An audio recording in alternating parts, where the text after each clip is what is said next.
We live in a world of screens, short attention spans, reels, TikTok, sound bites, headlines, all competing for your attention. How do you communicate so that people want to hear what you have to say? Welcome to Your Intended Message, the perfect place for leaders and promising professionals who want to convey the intended message for greater success. Every week, we interview experts who address the challenges and best practices to deliver your message effectively. That might be one-to-one, one-to-few, or one-to-many. And perhaps the most important conversation, one-to-self. I'm your host, George Torok. My guest today is David Reich. Here's 3 facts that I think you should know about David. 1, he is a technologist, thought leader, and business executive with over 30 U.S. and foreign technology patents. The guy's an inventor, as well as 6 books and hundreds of trade press articles and lectures worldwide. 2, he's also a professional magician, mentalist, and hypnotist, which gave him a unique take on human perception and effective tactical communications. 3, he's a former semi-professional bicycle racer, as well as a triathlete, helicopter pilot, avid camper, and scuba diver. Looks at life and the world as something to be explored, as well as how to make a positive impact. Sounds like it's been a busy life and he's still busy. David Reich, welcome to Your Intended Message. Thank you very much for having me. It's a pleasure. Delighted to be talking with you today. And I imagine that life as a magician, mentalist, and hypnotist does give you an unusual perspective on how we communicate and what influences our behavior and reactions to communication. What are some of the key lessons that you took from that experience that maybe we can start doing ourselves to be better communicators? Sure. Well, there's lots of aspects to it. The biggest key really is observation. We have to look at other people. We have messages. We have things we want to say, product we want to sell, an idea we want to convey, a joke we want to tell. And we have to not only know what we want to say, but how it's landing. And that's actually how I came up with this whole tactical communication method, because as a magician, as a mentalist, as you're going through your performance and your communication, you need to see how things are landing, where people's eyes are, and if it's working and if it's not. And then, and this takes a bit of practice, okay? You can't do it overnight, just like anything good requires a bit of practice. But you can start to tailor your message and tailor how you're communicating real time on the fly to make your message resonate. And that's how you get people to want to hear what you have to say. Now, that's a curious comment, where people's eyes are. Mm-hmm. What might that tell you? Well, a lot of people will think, if somebody's looking up to the right, they're lying. And if they're looking up to the left, they're searching for an ad. Maybe that's true. I don't care. What I care is about the person I'm communicating with. And if I see their eyes moving around, if I see, and sometimes you just have to think about it. If you see a little bit of, the only words I can come up with are like a glazed look or something like that. Or maybe you're just getting the feeling, when is this guy going to finish so I can move on to talk to somebody else? And when you see that, you can do a whole bunch of things they talk about in psychology of communication, breaking someone's pattern, throwing a joke in there. One of the most important things also is the way to get people to listen to you is to listen to them. And when you meet somebody, make sure you have their name. Make sure you pronounce that name properly. Don't overuse it, because that starts to sound disingenuous. And there's plenty of people who say, well, I took this communication course, and I'm just going to say, and George, when we do this, George, and by the way, George, and you can tell when someone's just kind of forcing it. But you throw some of these things in, listen to the things they're saying and they're not saying. So if you say something like, how was your weekend? And they say, oh, it was great. I went out with the family. Ask them a couple of questions. Oh, the family, you have kids? How old are they? Okay. Or what did you do? Now, all of a sudden, you've got something going on. And it's not just finding things in common, but it's ways to get yourself in tune with the other person and say, oh, you went out to that. I went out to that lake a few weeks ago. I love paddleboarding, and I did that kind of thing. And it's a lot of these things that you can bring back and bring back their attention. Because again, Reels, TikTok, short attention spans, that's our culture now.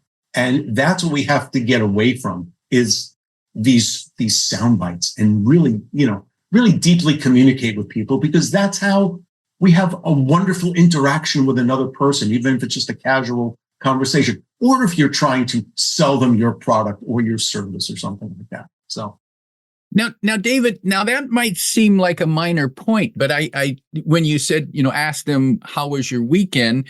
And they respond with, well, we went out with the family. A lot of people might just drop it right there. But as you suggested, well, okay, they've opened a door. So, well, where did you go with your family? What did you do? And so now suddenly you actually show real interest in them, as opposed to, and here's a comment, here's an opening phrase that I detest because it sounds so fake. People say, hi, how are you? They don't really care how I am. And we just met, or they just called me, or they've sent me an email. How are you? Well, I can't really tell you how I am right now. Yeah. I don't really care. And sometimes people have had a horrible week and they say, oh, you really don't want to hear about it. Okay. But if you switch that up, you can just take that and just throw in a different phrase, like we said, did you have a good weekend? Or, hey, what's shaking? Okay, what's new and exciting? What jazzes you this right now? Or just something else, and breaking that pattern of, hi, how you doing? Or, it's really creating that connection. And then, going back to what this podcast is all about, your intended message. Your intended message is going to land when you have that common ground, when you have something going on with that person. Even if you walk in and you have nothing in common when you start with, you'll find something. And that's what's going to get that message across. And people might say, well, I don't know anything about this person.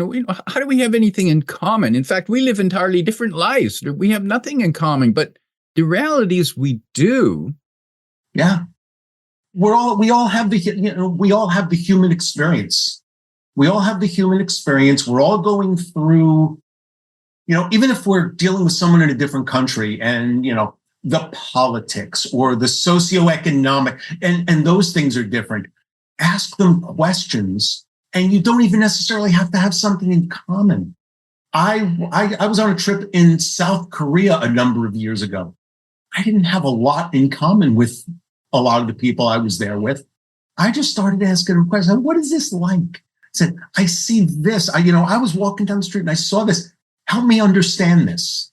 And now, one of the other things I like to talk about in tactile communication is 3 of the key things that I think are key to everything in communication. And that's being authentic, candid, and vulnerable. And right there, you can say, I saw this. What is this? I thought that was really interesting. Help me understand this. Okay. Remember, don't necessarily say, tell me about it. Say, help me understand this. Now you're asking for a little bit of help. You're almost setting a pattern in asking for someone's help, especially if you want to sell someone or convince them of something. And you're now showing some vulnerability, which endears you to people. And Help me understand this. And now people are talking about what they know, and they want to talk about what they know. And it makes them feel good about themselves that they can talk about these things. So in this weird cart and horse kind of way, you're being selfish by asking them questions to talk about themselves. And you're helping them to help you, to help them help you, and it goes back and forth like that. But that's what creates some of that meaningful communication and helping get that intended message across. David, that sounds like a powerful phrase to use. Help me understand this, and I can see that in so many cases where perhaps we disagree with the person, perhaps we don't understand it, perhaps we don't see their point of view at all, and instead of objecting and giving our argument, we could simply say, "Well, help me understand this." Exactly. What does fighting ever solve?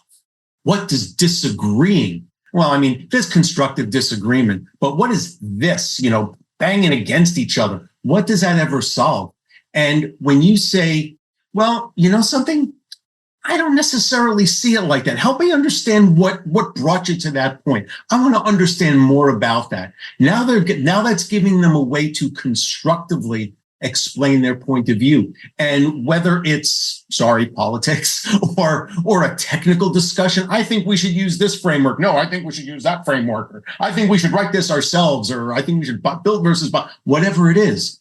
Help me understand what got you to this point. And you will hopefully come up with, get like a 1 + 1 = 3, because now that's going to make them hopefully want to hear your point of view because you were good enough to hear theirs. And now you come up with a better solution than either one of you could by yourselves. And David, another great phrase I just heard you use there, 1 + 1 = 3, which encourages teamwork and working together. On our own, we can only get so far, but together with our different perspectives and different points of views, we can get much further. Yeah. And in fact, one of the things that I talk about quite a lot in tactile communication is all decisions are based on emotion. Anybody who thinks they're making their decision based on pure logic, they're fooling themselves. Every decision is based on emotion. And getting people and drawing them into your story. Now you're creating some emotion there, some resonating, getting them to feel better down in their gut about what you're trying to communicate. And you're listening to them and they're feeling better about what you're saying. You're feeling better about what they're saying.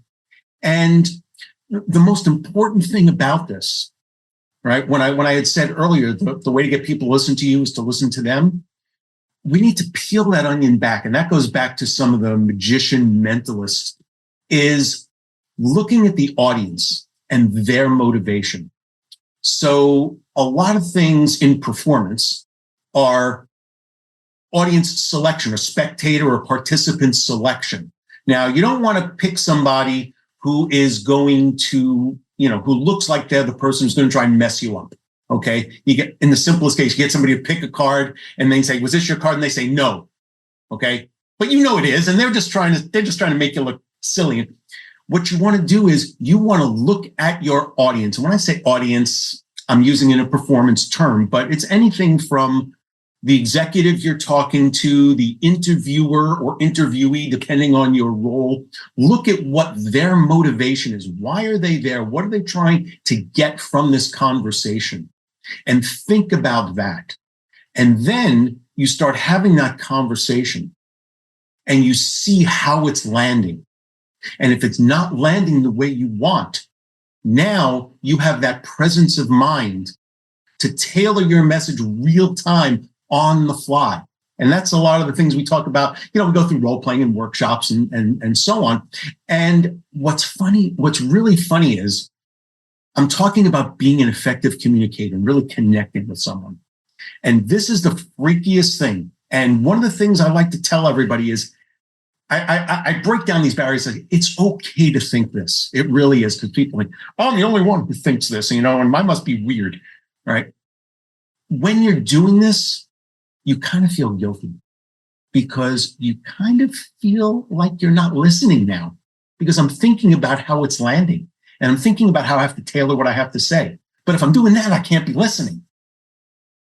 And it just comes with a little bit of practice. When you first try it, it's really overwhelming. And you're like, I'm really not listening. Oh my goodness, I feel terrible about it. But after just a little bit, your brain starts to get accustomed to that. And it's almost like driving a stick shift or something. You don't have to think about it after the first, bit of doing that. And by thinking about these things while you're communicating, while you're listening, that gives you the opportunity to tailor your message. And if it's landing, great, build on it and, just ride it. And if you need to fix it, then you fix it. And it's some of these techniques with a little bit of practice. It's great. And by the way, here's the secret. This is what mentalists and stage hypnotists do all the time. We have to see what's going on with the audience rather than I need to do this. This is what I'm doing. I'm here for the audience. I'm not here for my own pleasure. I'm here for them. And by watching them and how what I'm doing is landing or not landing, then I can make that better for them. And when I make it better for them, I make it better for me. 1 + 1 = 3. And well, there you go. David, I'm reminded of a networking event that I attended recently. And it was a chamber event. And of course, people are there to make contacts and get more business. And this person is talking to me and he starts telling me what they do. And they were a marketing agency and they did websites and such. And he just kept going through a list of everything they did without ever stopping and asking me if any of this was of interest to me. Yes. I mean, look, just because you need to say it doesn't mean that they need to hear it. And especially, in the networking events. And I will tell you, hey, authentic, candid, and vulnerable. I'm guilty of this myself. When you're I'm just going to say, if you're in a networking event, okay, conference, whatever it is, and it's a target-rich environment, and you want to talk to a lot of people, sometimes you're talking to somebody and your eyes are darting. Who am I going to talk to next? Your brain is just subconsciously doing that. You need to focus yourself on who you're with 100%. Right. And also, that's also anticipating, and I hate to say it, but how you can effectively have a brief conversation and move on without making someone feel marginalized, because nobody wants to do that. And I will tell you, there are some times where, someone has gotten my attention and they wouldn't let me go. And you know what? It's okay. There's plenty of people. That's also how you feel about yourself. And, eventually, it's one of these things, what goes around comes around. And, you'll wind up getting you may get your intended message out to that person. And they might say, it's not for me, but you know what? I know someone, right? So. David, you used the term tactical communication. Mm-hmm. Is that a process that one needs to go through both mentally and verbally? How does that work? It's really more of a concept. And it's actually a concept. I mean, the term is something I came up with, but really it's the way I sum it up is it's communication with a purpose and a plan. So what am I trying to get? If I'm trying to get anything out of the communication, if I'm at a party and I'm just, shooting the breeze with a whole bunch of people, hey, great. No tactics in there. You're just having fun with people. But in the business context, in any kind of a context where you want to get a message back and forth, how can I do that effectively? And the word tactics, I didn't want to say strategic, but I liked tactics because I'm planning out before I have these conversations, how I'm going to get these conversations to flow. Some of these things just need to start naturally. The introduction, how you doing? How was your weekend? Everything cool or something like that. How's the weather? Don't want to say that here in New England, but once you start getting into the intended message and how you're going to get there, one of the things, again, I'll bring it back to magic. There's a friend of mine who's a bar magician in Key West. And I do mostly corporate stuff, stage stuff. I do a lot of close-up stuff, the cards and things like that, hospitality suites, weddings, bar mitzvahs. So, that's the fun side of my performance in addition to the business side. But what Frank, my friend in Key West, does, he's a bar magician. He's got the Comedy Magic Bar in Key West. And so many people have been drinking too much, or they're just crazy and gregarious and just, and here, pick a card, and they grab the card and they crunch it up. Okay. Or they really did forget their card, or they'll knock something over or something like that. And Frank has this uncanny ability to bring every situation to a successful conclusion. And that's the analogy that I draw. The tactical communication, you know where you want to go. You have no idea what's going to happen in the middle. What's going to throw you a curveball if they're going to get a phone call, if what you're saying is not resonating, if you know where they need to go and where you want to take them, and for some reason it's just not happening, how can you figure out how to bring that to that successful conclusion? Get them where you need to go. And sometimes, here's another magician's trick, and that's actually one of the things that I do is I don't necessarily say, here's how you do a magic trick. And you don't have to learn how to do magic tricks, but it's that some of those concepts. And there's something called time misdirection, where something will happen and then there's a huge amount of time before things come back around. And a lot of times, when you're sitting in the audience of the show, you don't really realize that. I mean, I will, because I've been doing this stuff forever. But this goes back to some of the core things about tactics and communication. Something I talk about quite a lot is credit.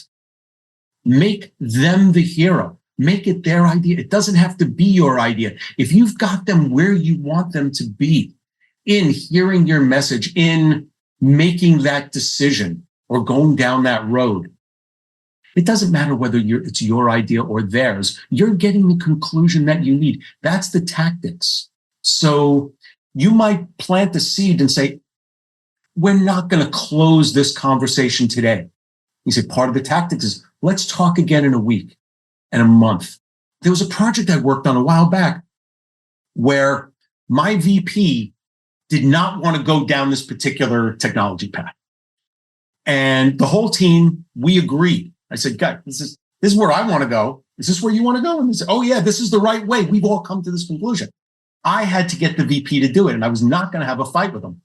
So what I wound up doing was I talked about it, and he said, I don't like it. I don't want to do this. And then after a couple of weeks and after a month, he started asking me about it. Pretty soon it became his idea. Did I care? No, I didn't care. Who cares about, if you care about the credit, then that's going to be a hindrance to the communication, because that's something else you're loading on top of it. So a lot of these things are just self-awareness. And again, coming from some of the performance aspects, right? Some of the best magic tricks are the ones that happen in the spectator's hands. They happen in my hands. Hey, he's doing sleight of hand. He's doing something funny. If the whole thing's happening in your hands, I'm not doing anything, right? So, all of these things roll into the tactics of communication to get from where you start to where you want to get that conversation to be. The one I'm hearing there is, especially with the comment about make them the hero. Mm-hmm. If you're leading a team, stop pretending that you're the smartest person in the room. Oh yeah. Oh my goodness.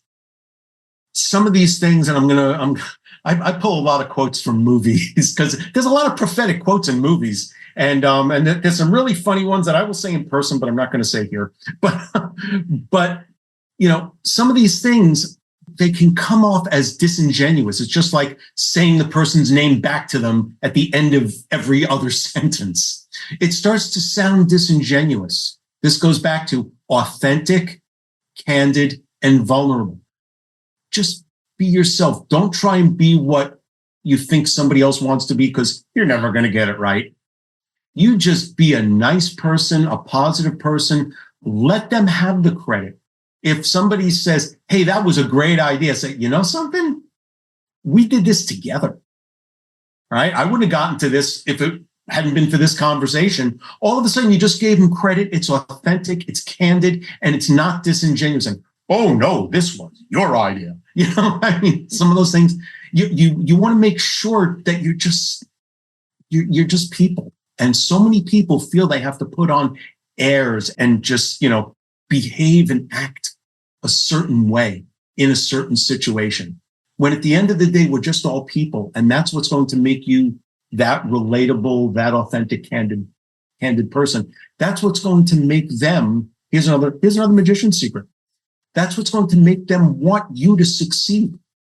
They want, when a magician goes through some things, all right. And actually I wrote a chapter in a business book called Mission Matters. And one of the things that I talk about this in there, sometimes magic tricks don't go believe it. We want them to go. Okay. Been there. We all crash and burn. So how do you handle that? And where do you go from there? Now, when that happens, even the biggest skeptics in the world, they feel bad for you and they really want you to succeed. So the next thing you're going to do. So sometimes, here's the secret, we'll mess it up on purpose. Just to do that. Now that I've given you that secret, next time a magician says, oh, that wasn't supposed to happen, you don't know whether it was planned or not. So I really didn't give you a secret. Okay, which makes it a whole heck of a lot more. But did he plan it that way, or did it really go that way? And then combining all of that with giving people credit, sharing that credit, the time displacement, if you're not immediately connecting with that message or where they're going, and you want to bring them back and you take the time to do that. All of those things together wrap up into tactical communication. So there's tons of these concepts. And again, that's what we do in the keynotes. We do a bunch in an hour and a half, multi-day workshops and stuff like that. We do a lot of role playing, but this just gives you a flavor of all of these things where we can take some of the perspectives that I've learned as a performer and apply these into business. And I've made massive strides in my career. And a lot of the successes I've had, I looked back and I said, oh yeah, I was doing that, wasn't I? Because I just happened to learn it.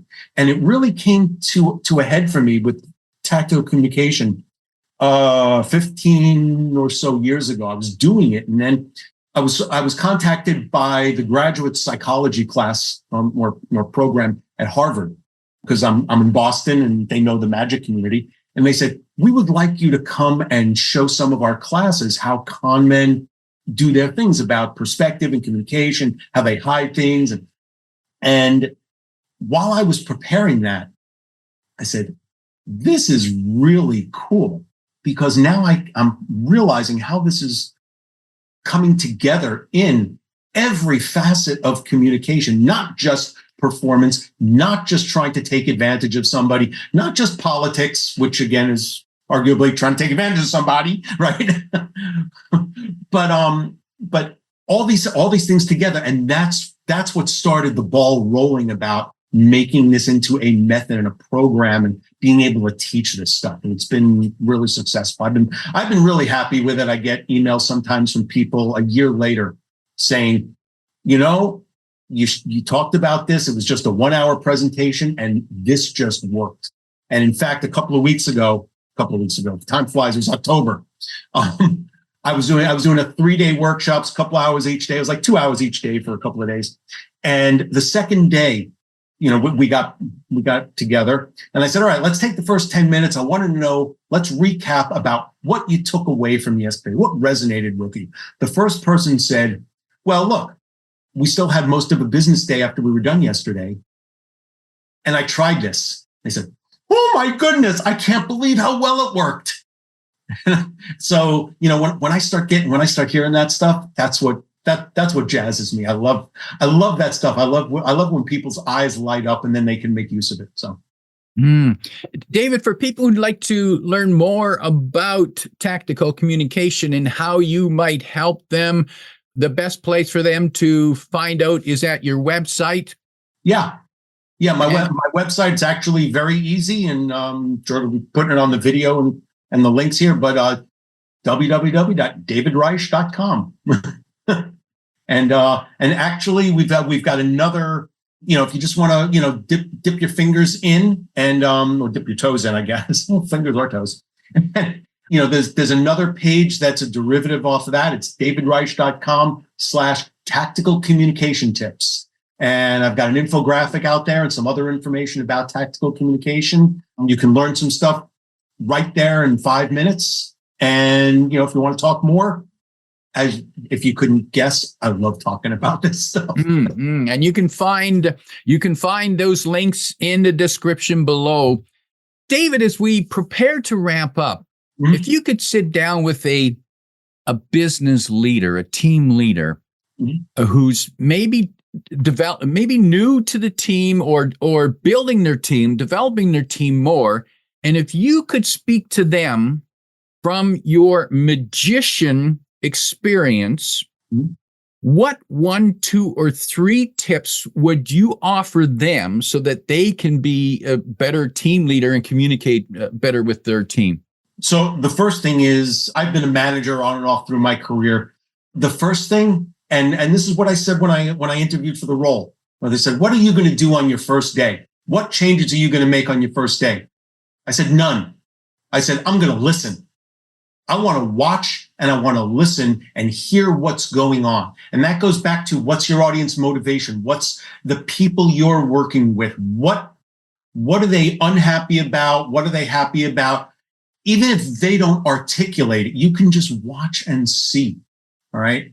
The next thing is, it's kind of a derivative off of that, is if you're in any kind of a context of sales or something like that, by listening, sit back and really think about what you're observing, because many times you will figure out their needs, their wants, their desires, even before they know what they are. They can't necessarily articulate their needs, but by listening and watching as an outsider, that's something you can do. The other thing is, as a leader, okay, if you talk about a business executive, and I'm sorry if I offend any business executives who are watching this, the number of times, "I'm super excited to be here to talk to you about this." Okay, right? Kind of cringeworthy, isn't it? Or when they tell, some tired old joke to break the ice. Say something that resonates, make it personal.